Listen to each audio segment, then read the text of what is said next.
Hey, welcome to a new product review episode of Strength Rituals. If you're wondering what I'm doing way over here, it's because close-up shots are not my thing right now. I competed this weekend in a strongman meet and gashed my chin pretty bad, and I don't want you guys looking at it. It's gross. Stay away from it. So I'm filming a lot of this quite a ways away, so you don't have to see anything up close. You don't want to see this anyway, especially this. In this episode, we review plant-based protein powders. Some new kettlebells from Rep Fitness. How do you review a kettlebell? Grip Force grip strengthening system thingies. Holy crap. And my new best friend, the callus tamer. If you rip a callus off, game over. So here we go. Let's start by talking about plant-based protein powders. Despite their differences, vegans and paleo dieters actually have a lot in common. For one, they both have a lack of regard for dairy products. This has increased the demand for plant-based protein powders. Now, up until recently, this meant you had to tolerate the questionable health benefits and chalky flavoring of a soy-based protein, or you had to suck down the dusty, gritty rice protein, or maybe you even tried the intolerable, unbelievably bad hemp protein. But now some people with really big brains have figured out how to squeeze protein out of alternative sources. Weird stuff like cranberries. And they've made it so it doesn't taste too bad either. So we're gonna review a handful of those and show you the top 3 in terms of flavor. We went with a chocolate protein, because that's my favorite, and we're gonna see which ones taste the best. Now, who got the axe? Well, a couple big names didn't make the cut. First was the mega giant Advocare. They have a really yummy watermelon flavored Spark hydration drink, but their chocolate protein is no good. The other to get snipped was Onnit. Now, I like Onnit as a company. They do some really great work putting out a lot of great information on the modern physical subculture, but they tried to make a hemp protein taste good, and that requires a whole lot of sweetener. And so it left this stevia film on my tongue all day long. No good. So who did make the cut? Well, the number 1 choice was Arbonne, the health and beauty care company that surprisingly makes a really good chocolate-flavored plant-based protein. Tied for 2nd and 3rd place were Vega, who are sort of the leaders in plant-based supplements right now, and Orgain. I happened to find some at Costco. Decided to try it. It wasn't bad. So let's take a look at how we mixed them and how the test went. And here's how the meal works. One of my favorite meals. Each bowl has 1 full serving of protein powder. We're gonna take some chia seeds and some hemp seeds and grind them up. I'm gonna recommend 2 to 3 tablespoons of either. Do you have to grind them up? No, but it seems that nutritionally it's supposed to be a little better for you. And as you can see, we're prepping all 3 the exact same way with the exact same ingredients and the exact same techniques. Then you add just enough water to make it more like a pudding or a mousse than a drink. And we're gonna mix each with 1 tablespoon of coconut oil, and frankly, you can use a little bit more if you want. And then 1 tablespoon or more of your favorite nut butter. Again, keeping the consistency more gooey-ish rather than liquidy. It's gonna make for a real nice meal once we add the berries. Fruit of your choice, anything of your choice. Throw whatever you want in this. Blueberries and strawberries happen to be my personal favorite, and lots of them. Usually I use way more than we used here in the test. Test number 1, a little bit of strawberry, a little bit of blueberry. It's got a dark chocolate kind of quality to it. It's not chalky. It complements the berry flavors real well. Strawberry stands out real nice. Blueberry, you can taste that. It's a darker chocolate. But definitely the first chocolate is a sharper chocolate than this one. This one's a little more milk. Berry flavors come through very well. They're not overpowered.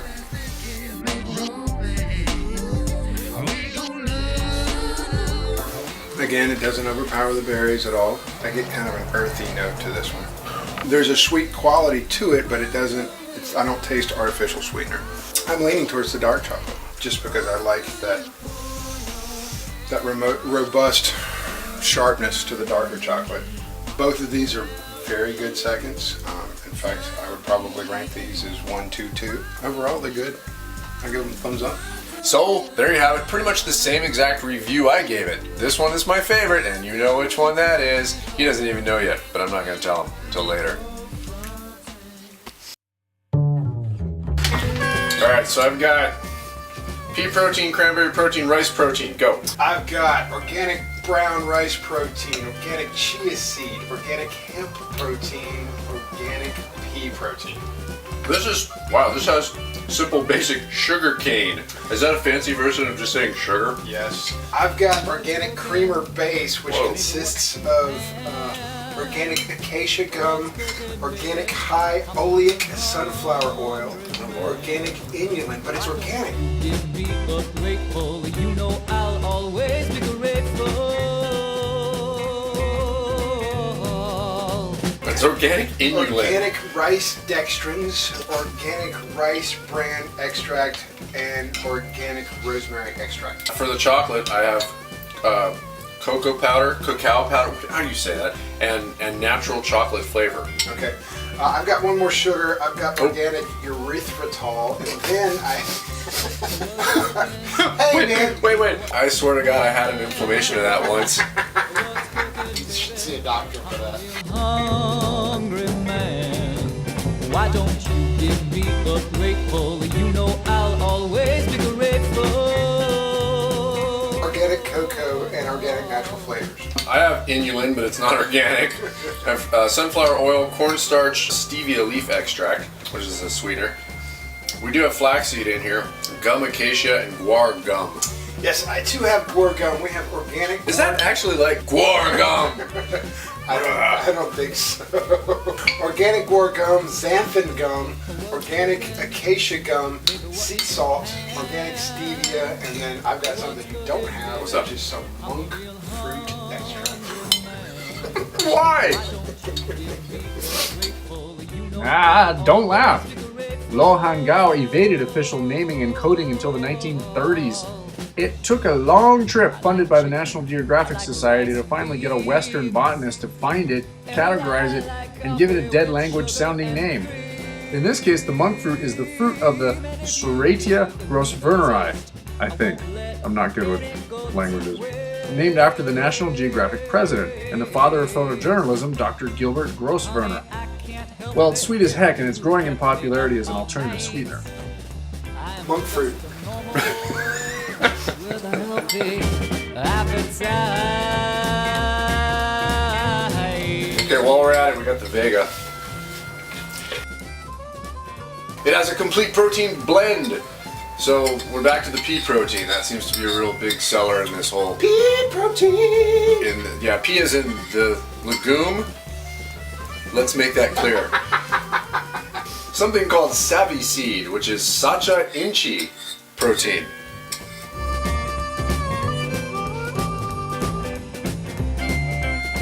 Nothing on it says organic though. Uh-oh. I don't know.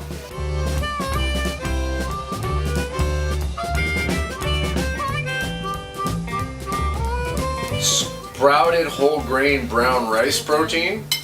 Wow. And alfalfa protein. There's a new player in the game. Okay, for the chocolate on this one, it's natural Dutch cocoa powder. Which is interesting that they call it Dutch though, because all cocoa beans come from either South America or Africa. So somehow somebody processed it in Dutch land. So this is fine Netherland cocoa powder right here. And then it also has natural chocolate flavor, as the other ones do. I'm still unsure what that is. And stevia extract. So this one, the only real sweetener it has is the stevia. So I'm surprised it actually tastes as good as it does. In fact, that was the problem for the on-it protein, was probably the stevia extract. It was so strong that when I was done with it, it left this in my mouth. Ugh. With a healthy appetite.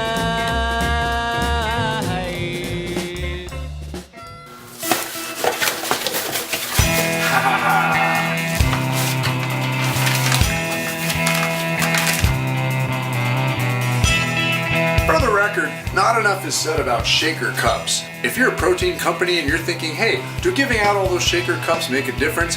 Oh, hells yes. They're an essential part of my daily eating repertoire. I take them with me everywhere, and people often ask me about whatever logo happens to be on them. So yes, please send me more free shaker cups. You'll get plenty of promotion for your product from them, I guarantee it. I'll let you check out their website for more information about the company, healthyscoop.com. Scoop with a K, by the way. The packaging itself is, heck, it's just fun to read. I could spend a lot of time here just perusing the various bits of information all over this bag.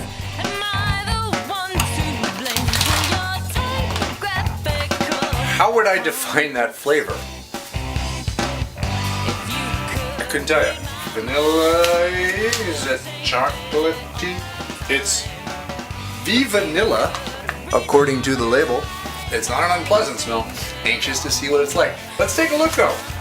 2 scoops of this, which is 40 grams, is 16 grams of protein. So this is not a pure protein powder. It's protein dense, but not one of those protein scoops like a whey protein where you got nothing but protein. Plus it's chock full with a bunch of added stuff. I will say the ingredient list is a bit long, but it looks like decent stuff, I suppose. Anything that has manganese in it is always fun to say. It starts with a pea protein isolate and a brown rice protein. My one concern that I see so far is a 50% RDA of iron. As a man, this has me a little concerned. When I was younger, I had a blood test which said I had particularly high iron levels, which is not a good state for men to be in. We don't get rid of iron easily from our system, so to have elevated iron levels can lead to a few things that are potentially dangerous. So I always check for iron levels in products, and when they're a little bit higher, I show a little bit of restraint in using them. So my usual instance of protein powder, where I use probably 2 servings of this a day, that would put me 100% RDA. This is not going to be a high usage protein powder for me. Check those iron levels if you haven't, guys. You don't want particularly high ones. Women, you might need more. Men, you don't. Trust me. So instead of the pudding mixture, we're going to make a smoothie out of this. And it's going to taste like a pina colada, but without the alcohol. Unless you feel like adding it yourself later. Have fun. I'm not going to tell you how to live your life. We need a carrot. We need some ginger. We need half a cucumber and a big cup of kale, some pineapple, apple juice, and of course the scoop itself. An entire serving's worth. 2 scoops. Oh no, what's missing here? The coconut oil. Add a fair amount of coconut oil. It adds to that whole pina colada flavoring. It's gonna be a little green, a little weird looking, but it's gonna be absolutely delicious. And chock full of good stuff. Come on, kale, carrots, coconut oil. And this really tasty protein powder. Hats off to Scoop for making a delicious powder. So we just got these today. Grip Force. They're apparently the patented #1 performance enhancing grips for all athletes. Making America stronger. It actually says that on here, doesn't it? Yes, it does. Yeah. Right there. Okay. You know I'm not a huge fan of hyperbolic promotion. But I guess in this day and age, you sort of have to try to stand out from the rest. And by the rest, there are quite a few hand grippers on the market right now. So we're going to see how these stand out against, what are these? Fat grips. Fat grips. These have been sitting around the gym for a while and we use them quite a bit. So we'll just see, how do these compare? Are they truly the patented #1 performance enhancing grips for all athletes? What does it say on the back of your box? Grip Force Performance Enhancing Grips is a revolutionary exercise device that quickly builds unparalleled hand, forearm, and wrist strength. The secret is in our patented inner core technology. What was that word? Patented. Patented inner core. Inner core technology designed and developed to deliver superior results in half the time. It increases muscle activation. Improves grip, wrist, and forearm strength while doing your normal workout. Easy to use resistance grips for workouts with and without weights. Guaranteed. Guaranteed. Apparently this has a polymer inner core, which adds resistance. These are the exact words. When placed around a barbell, dumbbell, or handle, increases the diameter of the bar, which activates more muscle fibers and promotes better and faster gains in grip strength. It also doubles as a gripper. Check that out. Awesome. And you can visit their website at grip4orse.com. Dave, what does yours say at the top? Intermediate. Intermediate. So we have intermediate or advanced. We're not sure what this means yet. We'll find out as we open it up and play with them.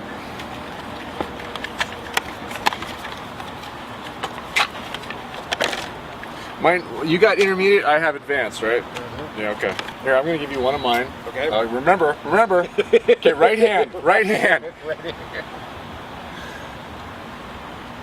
I'm not sure yet what the difference is. Now the good news is there is no price difference. They're about 40 bucks each on their website. Okay, now it's in my left hand. And it does say patent pending, so something about these, the patent is different than these. I'm not sure what, but we're gonna figure that out. Yeah, we're gonna research this. Wait, which hand did I do? So, like Dave said, it can be used as a gripper. So, I don't know if you're sitting around not watching internet porn, perhaps you can... Not as much range of motion as a Captain of Crush, maybe it'll help, who knows. But we're gonna try them out on some tools and see how they work, see how they compare to these, see if we can notice any difference between the intermediate and the advanced. Let's have some fun.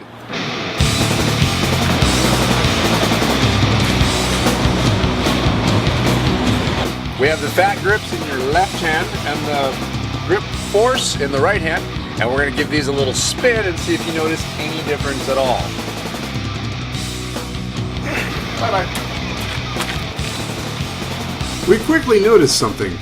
The grip force, you have to crush it, which means the opening has to be facing up, otherwise this thing really will slip out of your hands. It's that tough. It doesn't just clamp onto the bar like the fat grips. You actually have to crush it closed. This makes it considerably harder.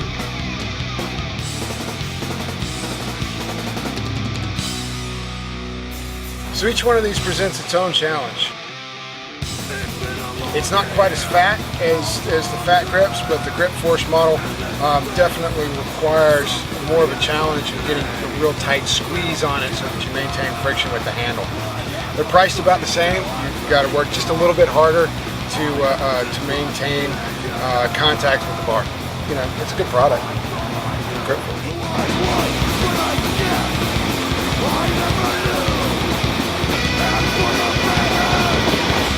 Now on a deadlift, the fat grips win. They were a little more challenging than the grip force. Probably because you don't have to worry about crushing them quite as much on this particular movement. These are the intermediates.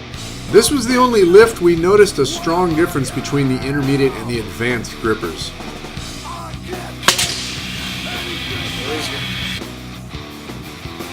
Although the deadlifts went to the fat grips, all the other movements we did went to grip force, including our 35-pound custom clubs made by Stronger Grip, and pull-ups, which the grip force made surprisingly hard because you have to crush them the entire time you're using them. Holy crap. As opposed to the fat grips, which clamp to the bar, making them much easier to use. Much easier. So then we just started trying the grip force on anything we could, and we loved every minute of it. Heck, these might have even earned some of their hyperbole. They're going to be a welcome addition to our strength arsenal. If you don't get stronger using these, that's your fault, not theirs.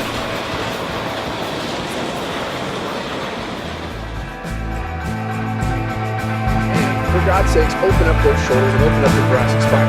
Then we can probably take the kettlebell overhead. So I'm out here doing a video shoot, showing some kettlebell stuff. The cockles high, with broken knees. The kettlebells are from Rep Fitness. They sent me a couple and said, try them out. I've been trying them out quite a bit.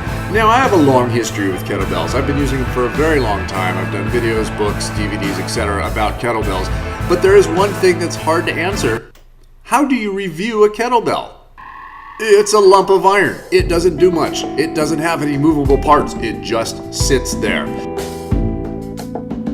Unlike Scarlett, who does have movable parts and wants to be in everything I ever shoot. Gratuitous dog shot. You're welcome. So, meanwhile, how do we do a quality comparison between competing lumps of metal?